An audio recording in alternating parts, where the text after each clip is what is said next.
Gente, paz do Senhor para vocês. Satisfação imensa poder voltar aqui para servir os irmãos.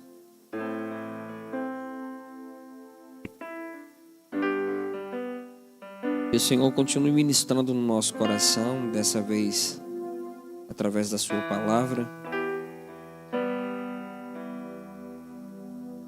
Tem um escritor chamado C.S. Lewis, ele diz assim: é impossível dar um presente a um homem que está com as mãos cheias de sacolas. Então, se você puder hoje, esvazie sua taça.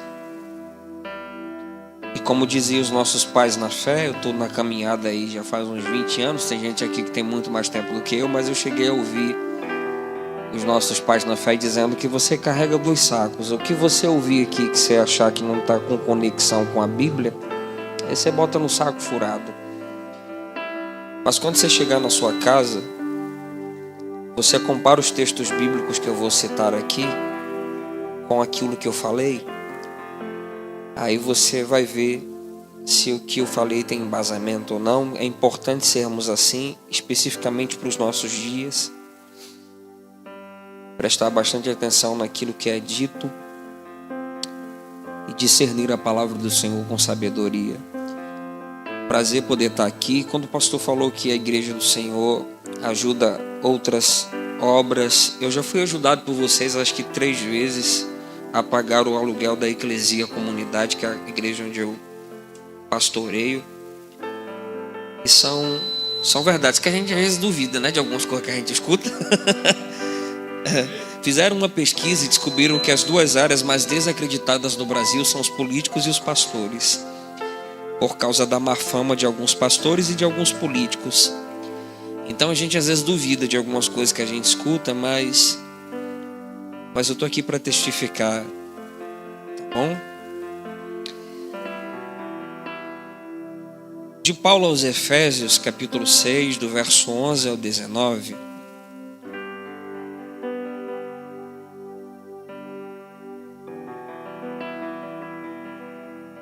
Se de vez em quando eu bater em alguns conceitos que você tem, você vai me perdoando aí, porque é difícil pregar em uma congregação que você não está nela direto, aí você não sabe qual a regra de fé específica da comunidade. Então, se de vez em quando eu bater num pupilo seu, é com amor, tá bom? Efésios 6, versos 11 ao 19.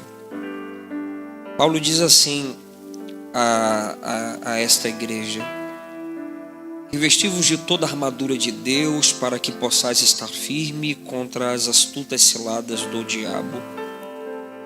Porque não temos que lutar contra a carne e o sangue, mas sim contra principados e contra potestades, contra os príncipes das trevas desse século, contra as hostes espirituais da maldade que habitam nos lugares celestiais.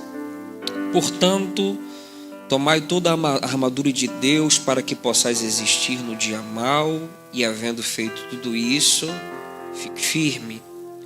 Estais, pois, firme, tendo cingido os vossos lombos com a verdade, vestindo a couraça da justiça, e calçado os pés na preparação da proclamação do evangelho da paz, tomando sobretudo o escudo da fé, com o qual podereis apagar todos os dardos inflamados do maligno.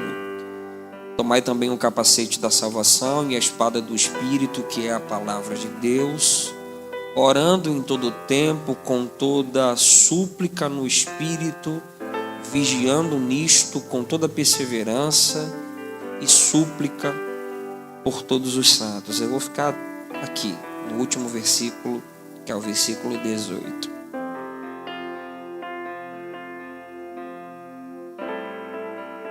Existem algumas doutrinas na Bíblia que elas estão interligadas como uma tríade. E quais doutrinas estão interligadas como uma tríade? A antropologia, a martiologia e a soteriologia. Para nós entendermos uma matéria dessa, nós precisamos entender todas essas 3 matérias. E por que eu estou introduzindo dessa forma? porque a gente precisa olhar para a Bíblia a partir do seu princípio original. Então, quando você lê Gênesis 1, 2 e 3, você lê a sintetização de toda a Bíblia em Gênesis 1, 2 e 3. Se você quiser entender a Bíblia inteira, você lê Gênesis 1, 2 e 3. E se os olhos do seu entendimento forem abertos, você entenderá toda a Bíblia. Quando Deus cria o homem, Deus não cria um homem no pecado. Deus cria um homem sem pecado. Então, quando alguém prega que o propósito de Deus nas nossas vidas é nos salvar, essa pessoa não leu a Bíblia com delicadeza.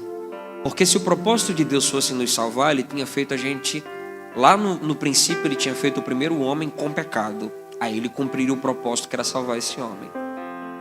O homem nasce sem pecado porque o propósito de Deus na vida do homem é que o homem governe a terra.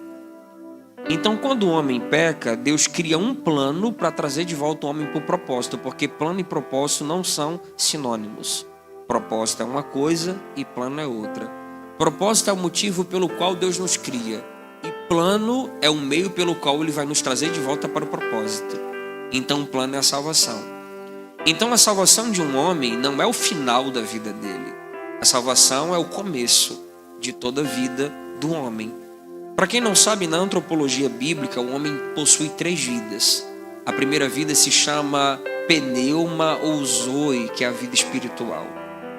A segunda vida nós chamamos no hebraico de nefesh, ou no grego de psique ou psique, que é a vida da alma. A terceira vida nós chamamos de vida bios. Essas 3 vidas estão interligadas e elas formam o que nós chamamos de tricotomia. Quando Satanás aparece, Paulo cita em Efésios a mesma palavra que é citada para a serpente que aparece em Gênesis 3, astuto.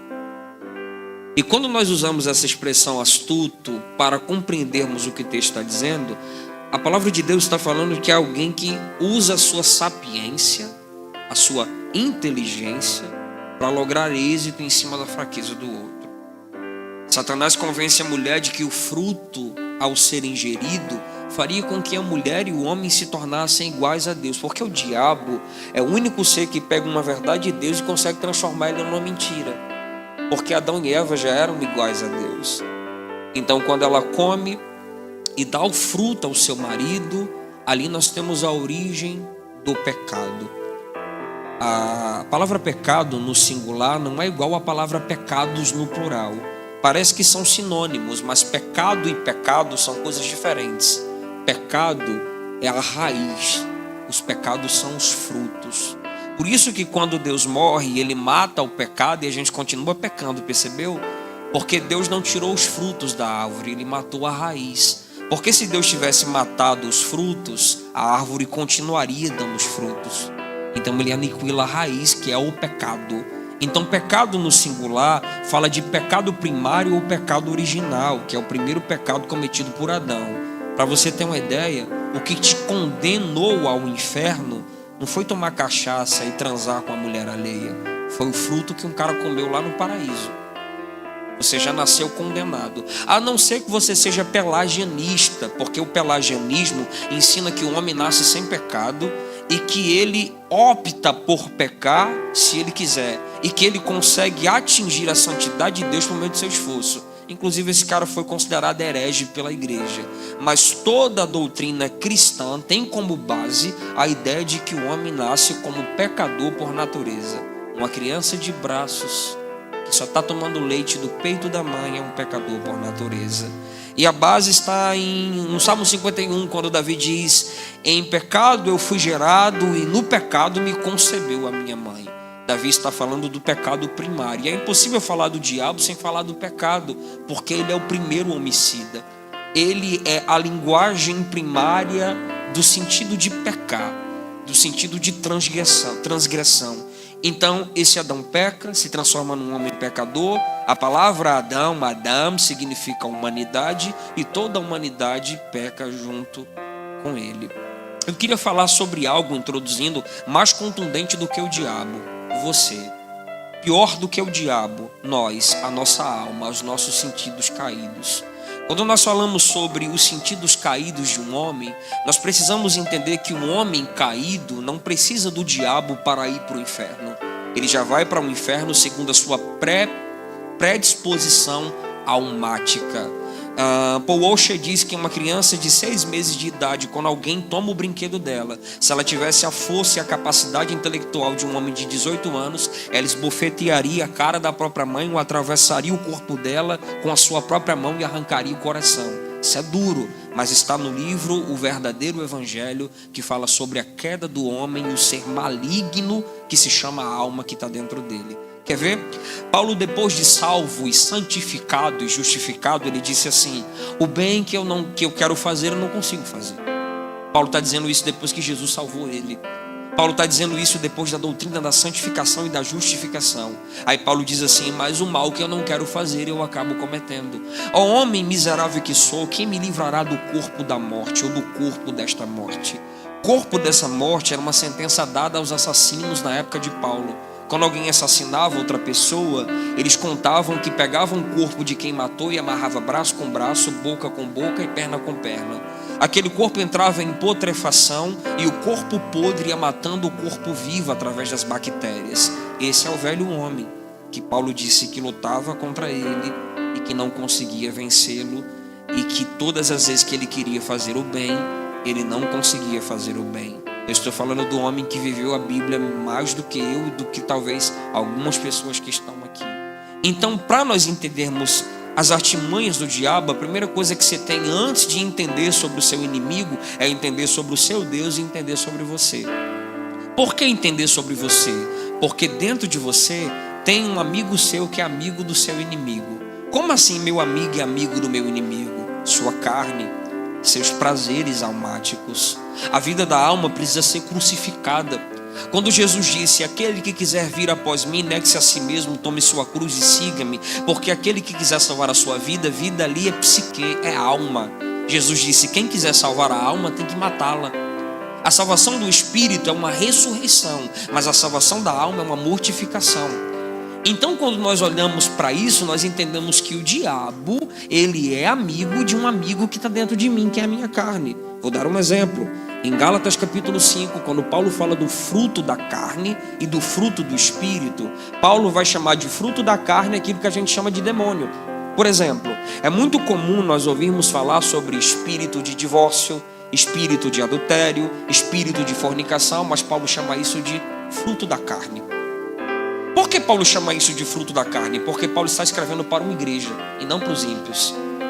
Os ímpios estão com demônios, mas os irmãos que receberam a vida de Deus podem se tornar carnais, sendo levados pelos próprios desejos da sua própria alma. Paulo não chama de espírito de adultério.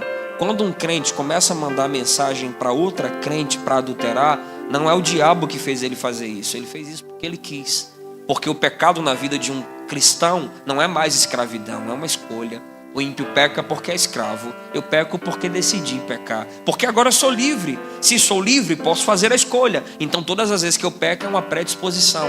Ou você acha que quando o crente vai para um motel com uma irmã que não é mulher dele, ele vai com o diabo no couro, as mãos para trás, reviradas, com os olhos esbugalhados: vem cá, eu quero beijar. Não, ele vai, ele mesmo. É um comportamento. Em outras palavras, é uma ser-vergonhice. Aí a gente camufla dizendo espírito do adultério. E isso é até mais fácil. Porque se for espírito do adultério, o bispo põe a mão e tira no nome de Jesus. Mas se for um comportamento, só a vergonha na cara e arrependimento pode mudar a nossa vida. Eu vou bater em alguns conceitos nossos, mas você vai recebendo o que você quiser, o que você não quiser, você não recebe. Mas Paulo fala dessa luta e nós não negamos essa luta. Só que eu preciso que você entenda as ramificações da interpretação da guerra espiritual. Há uma diferença de pentecostalismo para neopentecostalismo. E qual a maior diferença do neopentecostalismo para o pentecostalismo? Existem algumas diferenças. Neo significa novo. Então a nova maneira de pensar Pentecostes dos neopentecostais está introduzida em alguns temas específicos da Bíblia, como confissão positiva, criada por Kenneth Hagin, um dos fundadores da igreja Verbo da Vida. Kenneth Hagin chega a dizer que você não precisa pregar para alguém. Se você só determinar em oração que aquela pessoa seja salva, ela vai ser. Só que ele está entrando em contradição com a Bíblia, porque a Bíblia diz que só há uma maneira dos homens serem salvos: é por meio da loucura do Evangelho. Eu oro pela pessoa e Deus ouve e age, mas eu preciso pregar para que a resposta da minha oração seja eficaz na pregação. Então Kenneth Hagin prega sobre a confissão positiva. Teologia da prosperidade é diferente de pregarmos sobre a prosperidade que o pastor ministrou. A teologia da prosperidade ensina e ministra coisas que Deus não prometeu para a gente nessa vida de agora. Então, uma das artimanhas do neopentecostalismo é essa, como a teologia da batalha espiritual totalmente deturpada, porque o pentecostalismo não nega que há uma guerra espiritual. Porém, o neopentecostalismo acredita em maldição hereditária, demônios territoriais, que demônios entram em crentes que são salvos, dando um poder ao diabo que o diabo não tem. Você sabia que o diabo tem poder e nós não podemos negar isso? Mas você sabia que a igreja tem poder e autoridade? A autoridade é maior do que poder. O diabo tem poder, mas Jesus disse: eu vos dou autoridade para pisar sobre serpentes e escorpiões e para desfazer as obras do maligno. Foi para isso que o Filho de Deus se levantou. Então o neopentecostalismo prega sobre demônios territoriais. Eu comprei uma casa, tinha um cemitério lá. Aí eu não posso viver nessa casa porque essa casa foi amaldiçoada. O crente entrou, Deus entrou na casa com ele. Agora essa casa tem um Deus. Toda maldição é quebrada na cruz do Calvário. Existem pessoas que têm uma mente mais voltada para espiritismo e sincretismo religioso do que evangelho.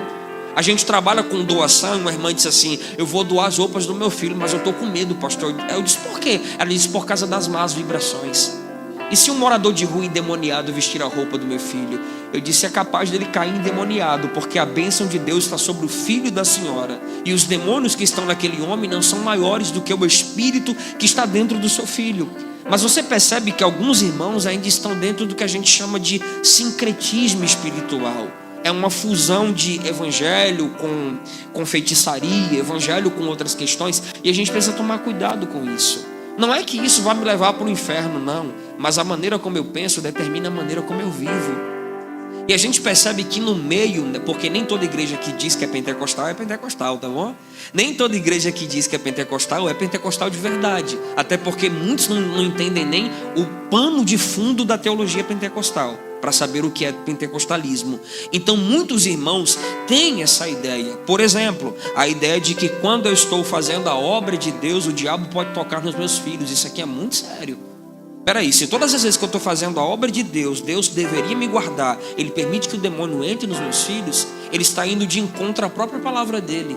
Porque a Bíblia diz que aquele que é nascido de Deus, o sangue de Jesus o cobre, o maligno não pode lhe tocar. A não ser como aconteceu com Jó. Porém tem um detalhe: o livro de Jó não é prescritivo, o livro de Jó é descritivo. O que está escrito no livro de Jó não vai acontecer com todo mundo, porque não é uma prescrição, é uma descrição de um fato que aconteceu. Assim como o lenço de Paulo, o texto não está dizendo que se eu usar um lenço eu vou curar alguém. Assim como a sombra de Pedro, todos esses textos são descritivos e não prescritivos. Eles não estão escritos para que eu possa repeti-los, mas para que eu possa analisá-los. Então quando nós analisamos a vida de Jó, nós vemos Deus dizendo assim: vá lá e toque.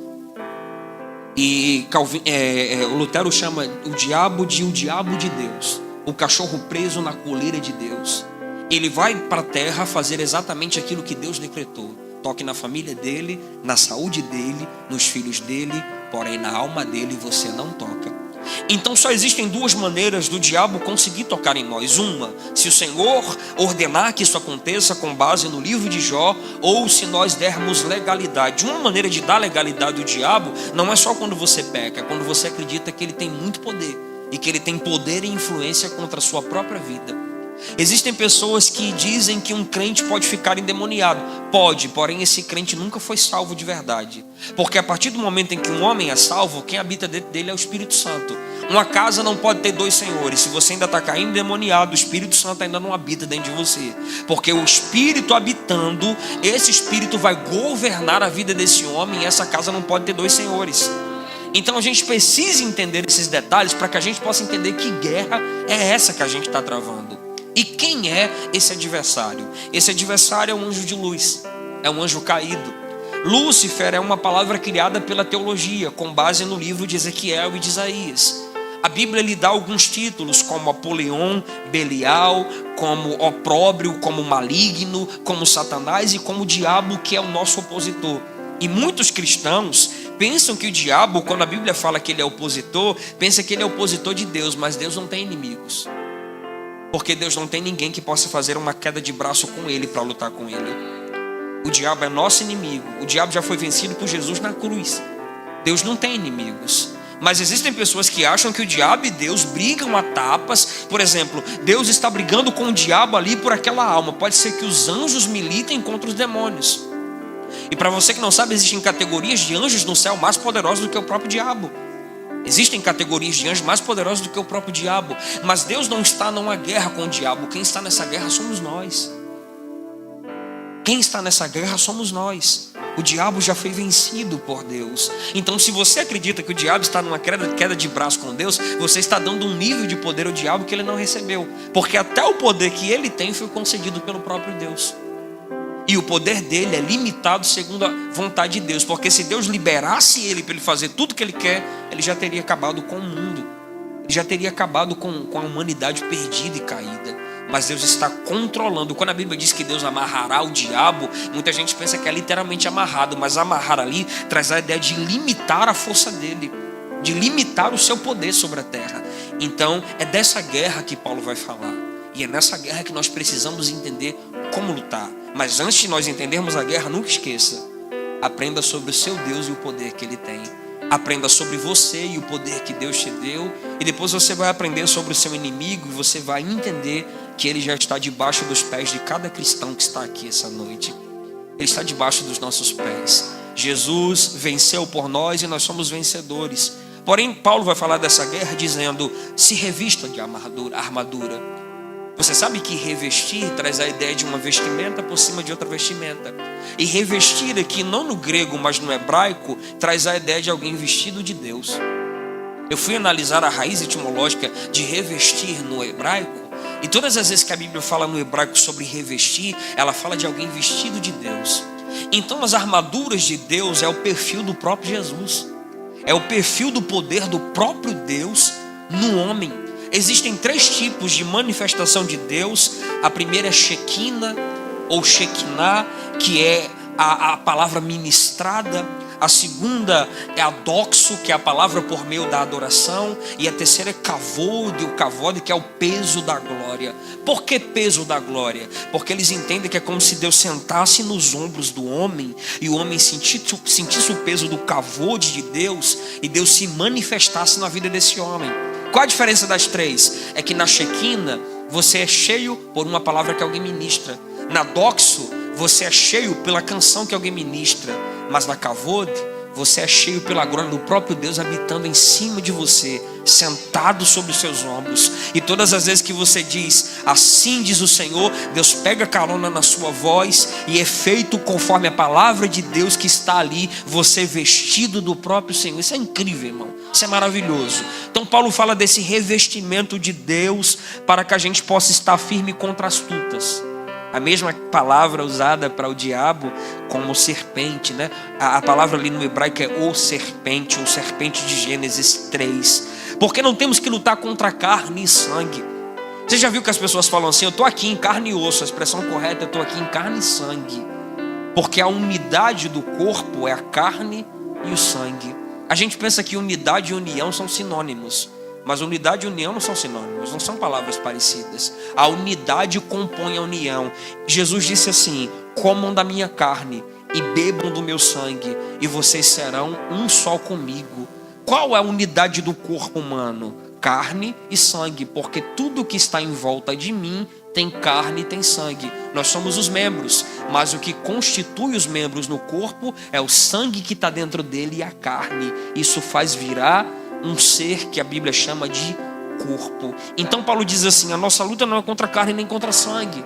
Eu percebo que às vezes alguns cristãos pensam que a luta dela é contra o ímpio que trabalha com ela, que pega no pé dela, ou que a briga dele é contra aquele vizinho endemoniado. E daqui a pouco a gente começa a bater na marionete sem lembrar que tem alguém com uns pauzinhos na mão induzindo essa marionete. E existem pessoas que acabam odiando pessoas sem entender que essas pessoas que lutam contra nós, lutam porque são induzidas por uma esfera diabólica.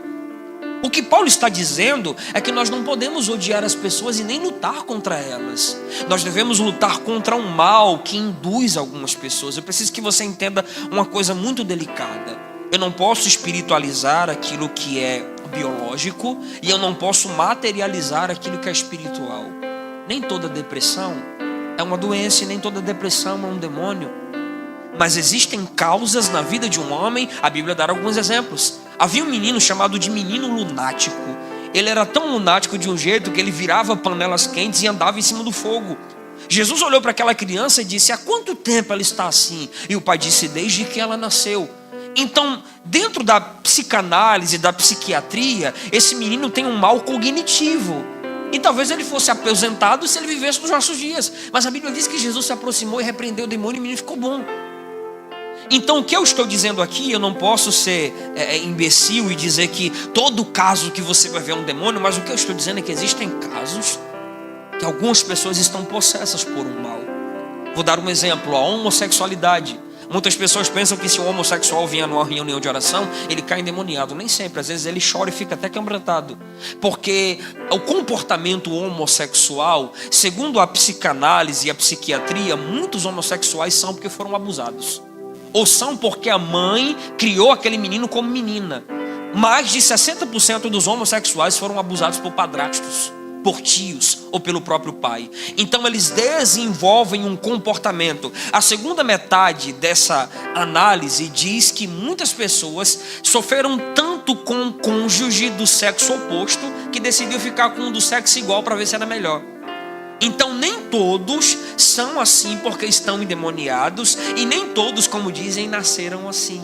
Mas existe uma parte no meio desse todo que são induzidos por espíritos malignos, que são induzidos por um mal, que acaba entrando na vida dessas pessoas e fazendo com que isso aconteça. E nós temos alguns exemplos. Vou dar um, você pode pesquisar no YouTube: ex-Paulete, Paulinho de Jesus.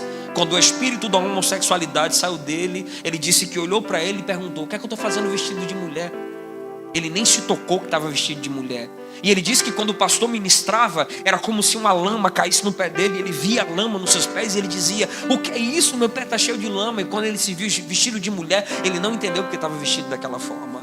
Então eu preciso que você entenda uma coisa: sem discernimento de espíritos, a gente pode passar vergonha.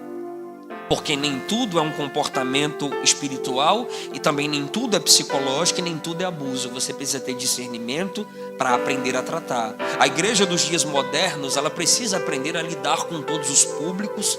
Precisamos fazer uma reunião e explicar para as pessoas como se comportar no meio dessas tantas variações que habitam no nosso meio. Como, por exemplo, o espírito do engano. O espírito do engano que faz alguns pastores adivinharem. E o mais incrível é que eles não erram as suas adivinhações. Mas a Bíblia chama isso de espírito do anticristo. Ele não erra o número do CPF, ele não erra o número do RG. Mas aquela menina lá de Atos também não errou quando ela disse: aí vem 2 servos do Senhor, quando vinha Paulo e o seu companheiro. Mas quando Paulo orou e o espírito saiu, a Bíblia diz que ela não adivinhou nunca mais nada. Então nós precisamos entender que muitos espíritos cercam a vida da comunidade cristã, da vida da nossa cidade, da vida do nosso país. E a gente precisa aprender a discernir quais são os espíritos. A Bíblia diz: provai os espíritos, para que possais saber qual espírito é proveniente do Senhor. Aí você fica com medo de blasfemar contra o Espírito Santo porque alguém profetizou uma profecia meio enviesada para você. Senhor, eu acho que eu estou duvidando porque não bateu bem. Será que eu estou blasfemando? Fica tranquilo. A Bíblia diz que quando alguém profetiza, o sábio julga a profecia. E quando ele julga a profecia, ele julga embasado no dom de discernimento de espírito, que é um dom de revelação. Revelação não é o que eu vejo quando fecho os olhos. Revelação é o que eu vejo quando eu abro a Bíblia. Por isso que os dons de revelação é palavra de conhecimento, palavra da sabedoria e discernimento de espírito. Para discernir os espíritos, eu preciso ter uma vida de comunhão com as escrituras. Não sei se vai dar tempo para chegar ali no primeiro tópico. Eu tenho que ter uma vida de comunhão com as escrituras, porque esse dom vem da palavra.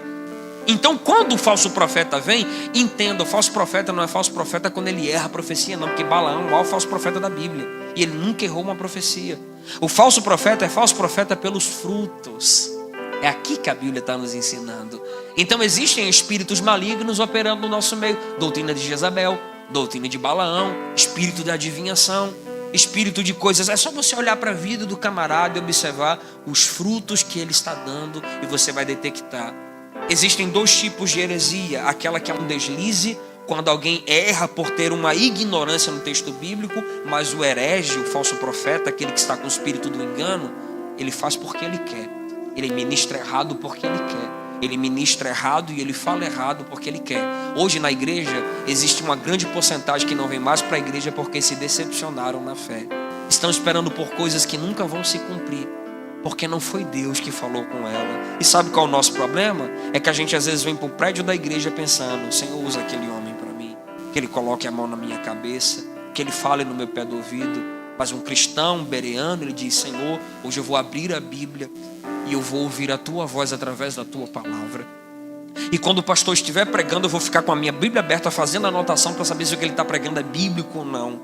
Quem tem sensibilidade espiritual sabe que Deus está falando desde o primeiro momento em que alguém leu o primeiro texto aqui nessa reunião.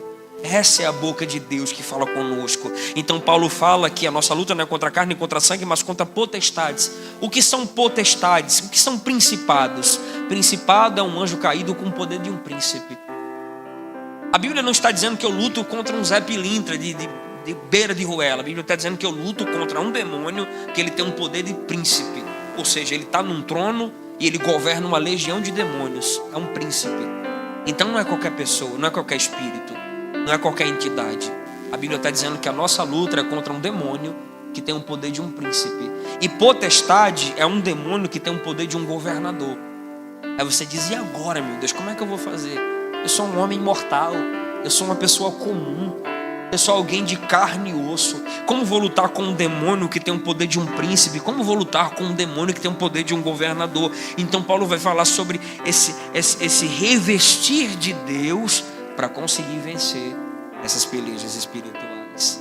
Nós precisamos, em primeiro lugar, estarmos firmes. Nós precisamos estar a todo momento em oração, não só por nós, mas orando pelos santos. A primeira peça dessa roupa que Paulo fala se chama couraça da justiça. A couraça era uma roupa que entrelaçava do alto da cintura até o tórax, na região do peito, para proteger o coração. Então essa couraça fazia isso. Quando se lançava o dardo que batia na couraça, ela não fazia com que o dardo atravessasse. E o lugar onde o arqueiro mais mirava eram dois lugares. O primeiro era na cabeça, o segundo era no coração. Por isso que a Bíblia diz que na época de Jesus eles usavam um negócio chamado de filactério. O filactério era uma corda de couro entrançada com livros da lei e textos da lei na testa e outra na palma da mão, porque eles acreditavam que na mão a circulação ia para o coração. Então não podia esquecer da palavra e tinha que praticar a palavra. Não podia esquecer da palavra e tinha que praticar a palavra. Então o diabo ele atinge exatamente essas duas áreas. O que Paulo está falando é que às vezes o diabo lança dardos contra o nosso coração. E nós precisamos estar revestidos dessa couraça para que esses dardos não nos ultrapassem. O que Paulo está dizendo? O coração é a sede das emoções de um homem. O coração é a sede de todos os desejos que o homem tem. A Bíblia fala de coração de duas formas: como um ser maquiavélico, pior do que uma ave de rapina, ou como espírito do homem. Quando ele está regenerado, o coração é o espírito dele. Quando ele está caído, o seu coração é como uma ave de rapina. E o diabo está a todo momento tentando lançar uma seta contra o meu coração. Porque se o diabo conseguir lançar uma seta contra o meu coração, a primeira coisa que vai acontecer comigo será a ausência de perdão, a ausência de comunhão, ira, porfias, sentimentos contrários, a ausência de liberar perdão, o mal contra... Você já percebeu que tem hora que a gente fica com raiva do outro sem o outro ter feito nada com a gente? Você já percebeu que tem horas que a gente fica irado com algumas coisas que não tem condição, a gente está bonzinho, daqui a pouco a gente fica irado. Quando a Bíblia fala de derredor, a Bíblia não está falando de um lugar físico. Derredor na Bíblia são duas áreas: coração do homem e mente do homem. Satanás está toda hora lançando flechas. Ele não entra em mim, mas ele lança flechas para entrar em mim, para ativar gatilhos dentro de mim. Então anotei, a couraça serve para proteger o coração. Em Jesus somos justificados e agora estamos do lado da justiça. Um coração protegido pela couraça da justiça também não deixará se corromper pelo pecado. É assim que o diabo pega a gente, principalmente nós pastores. Com o dinheiro, com a fama, com o sucesso, ele lança dados para corromper o nosso coração. Através do sucesso, da honraria, através dessa visibilidade que Deus dá aos pastores, aos cantores. Hoje você observa que homens que começaram tão bem, eu posso citar o nome de um, Caio Fábio. Caio Fábio para mim foi o maior pregador dos anos 90. Ele tem um livro chamado A Síndrome de Lúcifer, que eu me baseei aqui em 90% do que ele escreveu. Mas eu olho para um homem hoje e eu digo, meu Deus, cadê esse homem? Os dados do diabo, quando entram no coração do homem, o seu coração fica ferido de um jeito que ele acaba se corrompendo. Quem lembra de Saul? Começou tão bem, irmão.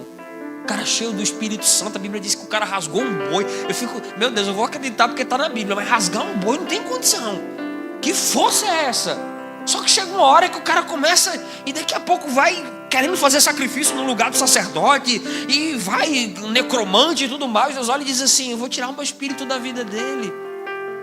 O coração daquele homem se corrompeu porque ele percebeu que agora Deus tinha levantado outro homem e ao invés dele preparar o caminho para Davi, ele está tentando matar Davi. Por quê? Porque o seu coração está cheio de rapina, está cheio de engano. O seu coração foi inflamado pelo um acerto do diabo, assim como Sansão. Você acha que Dalila venceu Sansão com um canhão, com a R15? Dalila venceu Sansão atraindo ele pelo coração. Senta aqui, meu filho, vamos tomar uma taça de vinho. E quando o coração do homem é engoldado, dá-se a luz ao pecado. Então Satanás não vai vir para a senhora, irmã, com um chifre e um rabinho vermelho e um garfo, porque seria muito nítido. Ele vai vir para a senhora, irmão, como um garoto de 20 anos, te elogiando no Facebook, dizendo que a senhora é bonita, que o vestido caiu bem. Para você, meu amigo, que já não tem mais um corpinho de Arnold Schwarzenegger, ele vai trazer uma loira, da cintura bonita, porque o diabo nunca me dá um prato que a minha alma não decidiu comer primeiro. Então, por isso que a Bíblia diz que a tentação é de fora para dentro, não de dentro para fora. Ele lança de fora para dentro e se eu aceitar, eu como. Então é assim que ele vai operar, induzindo o meu coração a pecar contra Deus. Por isso Davi disse assim, eu escondi a Bíblia no meu coração, porque para não pecar contra Deus eu tenho que guardar a Bíblia dentro do meu coração. Esse é o segredo. Aí ele fala de uma couraça que reveste o peito do homem para que o seu coração não seja induzido ao pecado. Número 2, já vou terminar. Estou indo igual o narrador de jogo do Rádio Globo. Pés calçados na prontidão da pregação do Evangelho. Gente, pé fala de santidade. E eu preciso de uma base bíblica para isso, né? Tudo bem. Lá em Isaías capítulo 6, a Bíblia diz que os anjos tinham 6 asas e 2 delas cobriam os pés. A Bíblia diz, guarda o teu pé quando entrares na presença de Deus. A Bíblia diz, quão formosos são os pés do que anunciam as boas novas do Evangelho. A Bíblia diz que os pés do Senhor eram como um latão reluzente, como polidos em uma fornalha. Quando João viu os seus pés, a Bíblia diz que ele caiu como morto nos seus pés. Porque o pé é a representação da estabilidade e do equilíbrio de um homem. Pé é uma coisa tão importante que na cultura judaica, 2 partes do corpo eram lavadas pelo menos 3 vezes o dia. Pé e mão. Tinha alguém que ficava lá na porta só para lavar pé e mão, pé e mão, pé e mão. Pedro disse assim, Senhor, tu vai lavar os caras, vou lavar o pé. Aí Pedro disse, eu não vou, se eu não te lavar, eu não tenho parte contigo. Aí Pedro disse, lava o corpo todo então. Jesus disse, não, só os pés já é necessário. Pé fala de santidade, de equilíbrio, de sustentabilidade. E às vezes eu percebo que nós estamos com os pés descalços. A sandália não serve apenas para ostentar uma marca da Nike e da Adidas. A sandália serve para proteger o solado dos pés.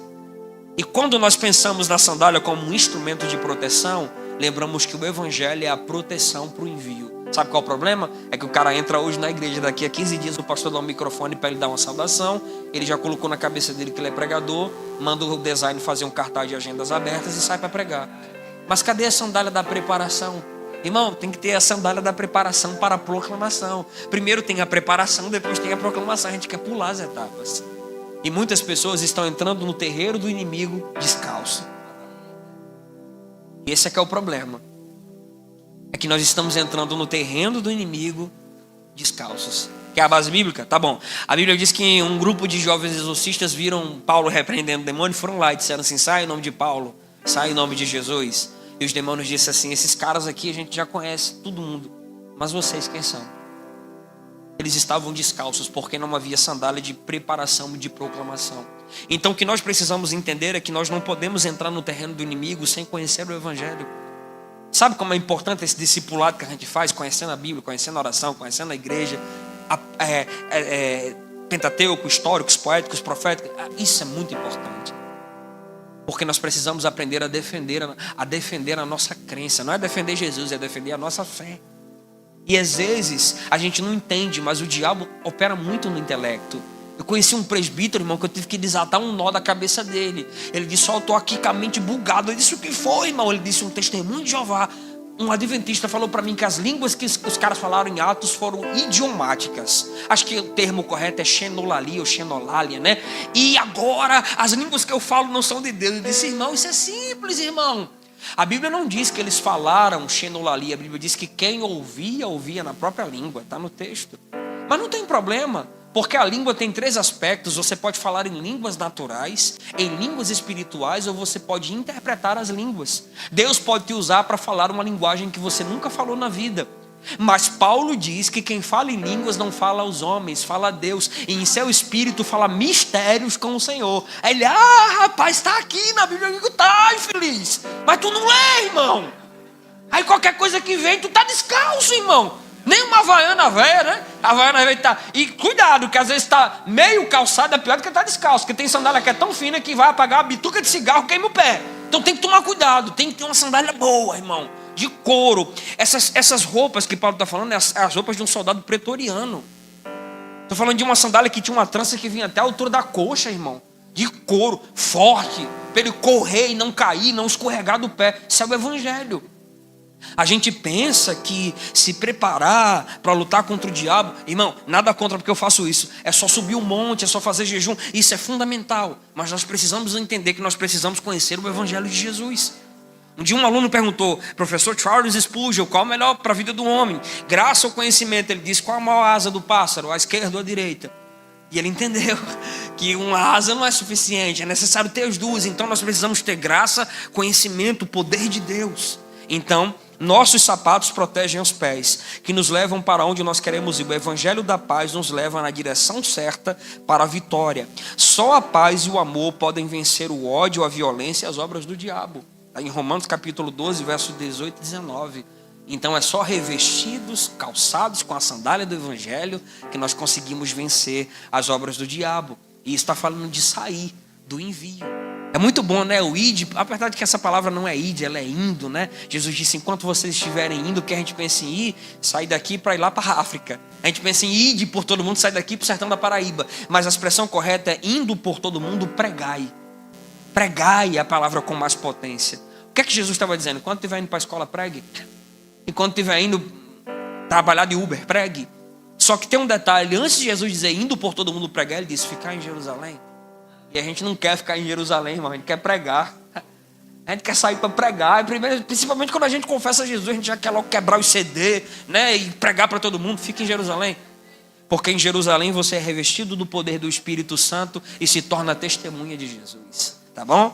Escudo da fé. É o antepenúltimo, irmão. Vamos terminar. O escudo da fé. Paulo fala de uma fé diferente do que eu ouço normalmente nas nossas igrejas. Paulo fala de uma fé não para ter, mas para combater. Paulo fala de uma fé como um escudo. E ele diz assim: o diabo lança os dados inflamados e você os rebate com o escudo da fé. Que fé é essa? Existem vários tipos de fé. Primeira fé, fé natural. A fé que o ímpio e o cristão têm. Eu quero que vou lá no Passo da Pátria e ninguém vai me matar. Fé natural. A segunda fé é a fé para a conversão, que é a fé provocada pela loucura do Evangelho. Você crê no Senhor Jesus, confessa e é salvo. Terceira fé é a fé sobrenatural, que é a fé como um dom espiritual, 1 Coríntios capítulo 12. Fé também é fruto do Espírito, porque o fruto do Espírito é fidelidade. Existe a fé emocional, a pessoa não conhece nada da Bíblia, mas com o seu coração ela crê. E existe a fé intelectual, você crê e mostra na Bíblia onde está escrito. É dessa fé aqui que Paulo está falando. Se Paulo está falando de um dado que é inflamado e eu rebato com a fé, Paulo não está falando só do diabo, mas Paulo está falando dos falsos profetas, as heresias. Eles são os piores demônios. Esses são os piores. O pior demônio que a gente enfrenta não é Zé Mulamba. É o pior demônio que a gente enfrenta. Não vou citar o nome de alguns caras aqui, porque pode ser que eu mexa com você. Mas existem alguns demônios piores do que esses, que são os falsos ensinos. Aí você rebata com o escudo da fé. Como? Com base na Bíblia. Se alguém perguntar para você, por que você devolve o dízimo se o dízimo é da lei e era cereal? Era para você estar entregando feijão e arroz. Aí qual respaldo bíblico nós damos para o nosso dízimo? Se alguém perguntar, por que você come um bocadinho de pão e toma um suco de uva todo mês? O que significa isso? Se a gente não tiver respaldo bíblico para defender, o dado vai perfurar a nossa mente. O que é que vai acontecer? A gente fica aqui com o coração cheio de dúvida. Fulano, o cara testemunho de Jeová um dia falou comigo e disse assim, a ceia foi feita só uma vez, não era para se repetir. Eu disse, oh, que maravilha, pena que Paulo escreveu uma carta para ensinar uma igreja a fazer isso. E ele ainda ensinou dizendo todas as vezes que vocês fizerem. E agora, o cara, eita, né? Então, você consegue defender sua fé com base no seu entendimento. O testemunho de Jeová chegou para mim e falou, o senhor guarda o sábado? Eu falei isso aqui até a última vez. Eu disse, guardo, irmão, todo dia. Ele disse, mas é só uma vez por semana. Eu digo, você guarda uma vez por semana, eu descanso a semana toda. Então, é a maneira como você defende a sua fé. Eu descanso no que Deus fez direto, irmão. Não é só no sábado, não. Todo dia eu descanso porque Jesus disse, está feito. Então está feito. Mas se nós não aprendermos a defender, você fica aqui, daqui a pouco você não quer falar mais em mistério, porque você viu um vídeo no TikTok que o cara disse que mistério é coisa do diabo. Ou você não quer mais profetizar, porque o cara falou que profetizar não é receber uma palavra espontânea do Senhor. Profetizar é pregar a palavra. É uma interpretação errada do dom de profecia. Aí você chega num culto como esse, se abastece de um bocado de vídeo de 30 segundos no TikTok e a tua fé está aqui, esmorecida. Antigamente você pulava, acreditava, falava mistério, era cheio do Espírito Santo. Hoje você assistiu tanto vídeo que você não sabe mais nem no que acredita. O problema não está nos vídeos, está na sua base de fé, está na sua regra de fé. Então nós precisamos ter o escudo da fé para se defender. Está percebendo que nenhum instrumento desse é de ataque? Jesus está só ensinando a igreja a se defender. Capacete da salvação, penúltimo. Capacete da salvação fala de uma proteção intelectual. Paulo não está falando de vida eterna. Paulo está falando de proteção intelectual. A defesa de um soldado para que as dardos inflamados não atingissem sua cabeça era um capacete de bronze. Esse é o segundo lugar onde o diabo opera, na mente. Ele está lançando dados contra o nosso diabo. Como? Ele fala com uma voz no meu pé do ouvido? Nem sempre assim. Ele fala assim, filha, eu sou o teu professor de sociologia e eu quero dizer para você que o cristianismo é errado e nós temos que acreditar em Karl Marx. Aí você, com 30 dias de faculdade, desmancha uma vida inteira de cristianismo por causa de um professor socialista. O diabo operou na mente. Ou você acha que ele vai operar como? De maneira intelectual. Ele persuadiu Eva e ele está tentando persuadir todos nós. Influência da cultura do gênero. Ele está dizendo que homoafetividade não é pecado. Hoje não tem mais dia dos pais e dias das mães em algumas escolas. Tem dia do tutor para não ferir a homossexualidade. Os nossos filhos saem daqui da escola dominical, vão para a IFRN, vão para o UFRN, quando chegam lá, o primeiro professor comunista arranca da cabeça dele tudo que ele viveu a vida inteira dele no cristianismo. E não era para ser assim. Isso é a falta do capacete. Porque o capacete tem duas características, o que está dentro não sai, mas o que está fora também não entra. Aí ele chega com uma filosofia, os jovens daqui, sabe quando você conhece aquele seu amigo, ele vai lançar um dado contra a tua mente. Tu nunca ficou? Não, eu estou esperando o marido da minha mocidade, a mulher da minha mocidade. Você está muito atrasado, o mundo não é mais esse. Isso aí é arcaico, é do tempo que a roda era quadrada. Não tem condições. Aí você diz assim, mas eu não quero isso para a minha vida. Mas por quê? Porque a tua influência não entra na minha cabeça, tem um capacete nela. Então é isso que Paulo está falando para essa igreja. As influências do diabo operam na mentalidade daqueles que estão desprovidos desse capacete, dessa proteção intelectual. E às vezes não é um espírito que vem e fala no ouvido, um vulto, é uma ideia. Paulo diz assim, não vos amoldeis a esse século. Moldes, moldura, século, o mundo. Não no sentido de planeta Terra, mas de mentalidade, de cosmovisão. Ele está dizendo o seguinte, você não pode pensar como o mundo pensa. Então quando o capacete de Deus entra na tua cabeça, as pessoas te chamam de atrasado, de ultrapassado. Esse negócio de esperar Deus mandar a pessoa orar para noivar, namorar, não existe isso, elas dizem isso. Mas o que é que nós aprendemos? Que existe uma regra de fé que rege a minha vida. Quando alguém perguntar para você por que você não bebe, você não pode dizer que é porque é proibido. Você tem que dizer que é porque você não quer. Porque se você ficar nessa ideia de que tudo é proibido, você só não está fazendo porque é proibido. Assim como o cristão que diz assim, eu estou com Jesus para não ir para o inferno, não. Eu estou com Jesus para ir para o céu. Não é por causa do inferno. Você diz, eu não faço porque eu não quero. Sabe por quê? Porque minha filosofia de vida e a minha cosmovisão é outra. Tem um capacete na minha cabeça e a minha forma de pensar mudou. E Paulo diz em Romanos 12:2 que quando a nossa forma de pensar muda, nós experimentamos a boa, a perfeita, a agradável vontade. Irmão, nós experimentamos o melhor que Deus tem para nós quando a nossa cabeça muda, irmão. Então deixe que esse capacete adentre. Um capacete da salvação fala de uma proteção da mentalidade do cristão. Salvação intelectual. O que está dentro não sai, o que está fora não pode penetrar. Para fecharmos, espada do Espírito. Espada. Se a Bíblia fosse conforto, ela seria uma almofada. Mas ela é uma espada. E muitos cristãos pensam que o diabo se... Às vezes eu vou nas igrejas, uma pessoa endemoniada, vai uma arruma de gente lá. Meu Deus, falando em mistério na cabeça. Eu já vi gente ungindo demônio, irmão. Eu já vi gente dizendo, o sangue de Jesus tem poder. Você sabia que o sangue de Jesus é para purificar pecado e não repreender demônio? Jesus disse, no meu nome. Mas o sangue é para purificar o homem do pecado. Tem gente purificando o demônio do pecado quando unge ou quando diz o sangue de Jesus tem poder. É a falta de preparação que a pessoa tem. Quando Jesus estava no deserto, Satanás chegou para Jesus e disse, está escrito. Existem pessoas que se o diabo vier com um copo de cachaça, a pessoa ganha. Se vier com uma mulher bonita, a pessoa ganha. Mas se ele vier com a Bíblia, a pessoa perde. Porque essa é a pior das tentações, é a tentação na letra. Eu acordei uma vez de 3 horas da manhã com um cara com um texto bíblico querendo se matar porque achava que para ele não tinha mais salvação. Hebreus 6.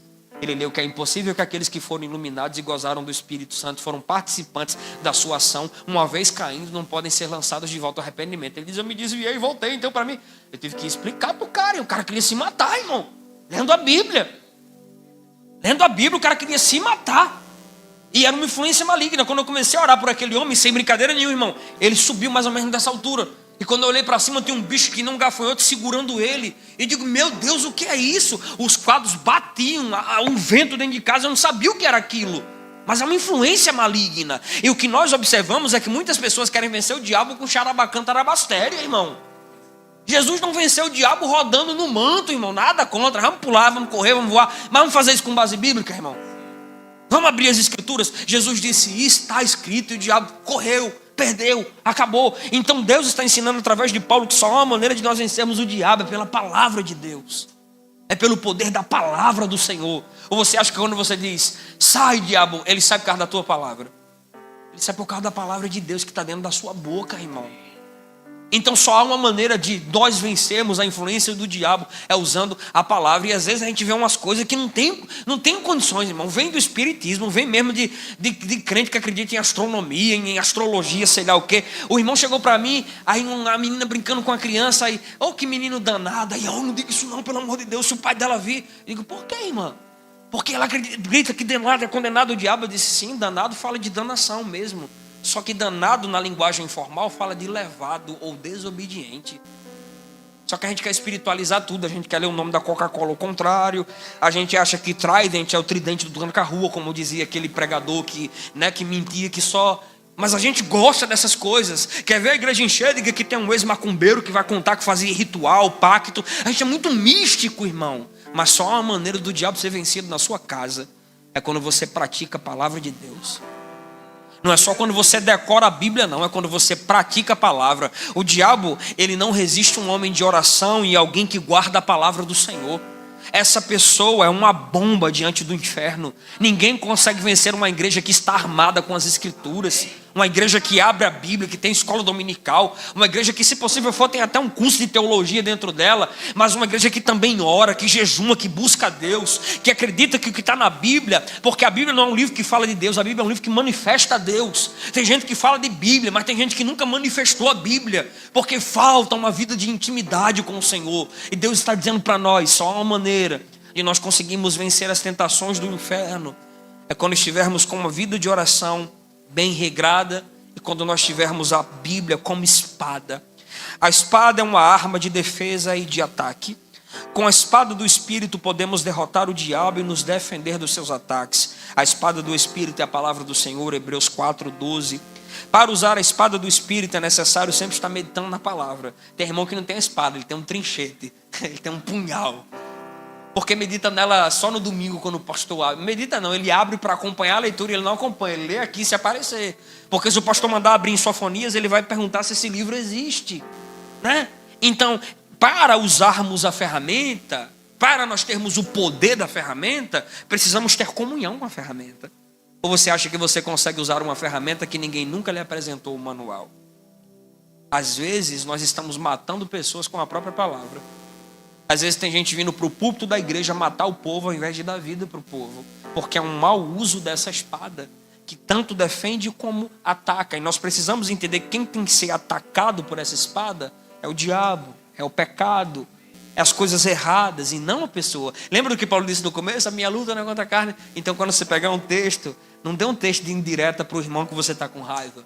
Leia o texto para que o diabo seja derrotado pelo poder da palavra de Deus. Estudar a Bíblia e aplicá-la à sua vida, memorizar versículos, conversar sobre a Bíblia, ouvir pregações, são algumas das formas que temos para aprender a usar essa espada. Às vezes eu fico triste com os irmãos, porque o único pregador que os irmãos conhecem é Júnior Trovão e Juarez e Marco Feliciano, né? Nada contra esses caras, eu falei que não ia nem citar, mas acabei citando alguns.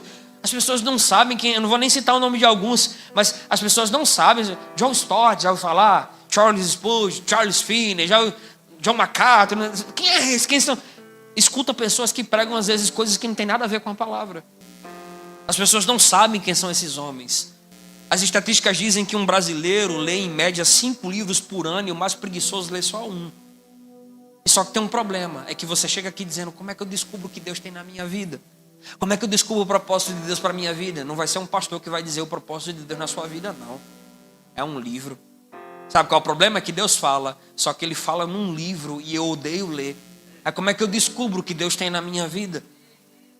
Com os falsos profetas dizendo: você vai ser isso. Às vezes você não tem nada a ver com o que ele está dizendo. E você acredita, né? Abra uma igreja, igual um amigo meu, o pastor chegou para ele e disse: abra uma igreja, vamos de você aqui. Nem o pastor dele sabia disso, mas ele acreditou. Porque ele ouviu o próprio coração dele na boca daquele profeta.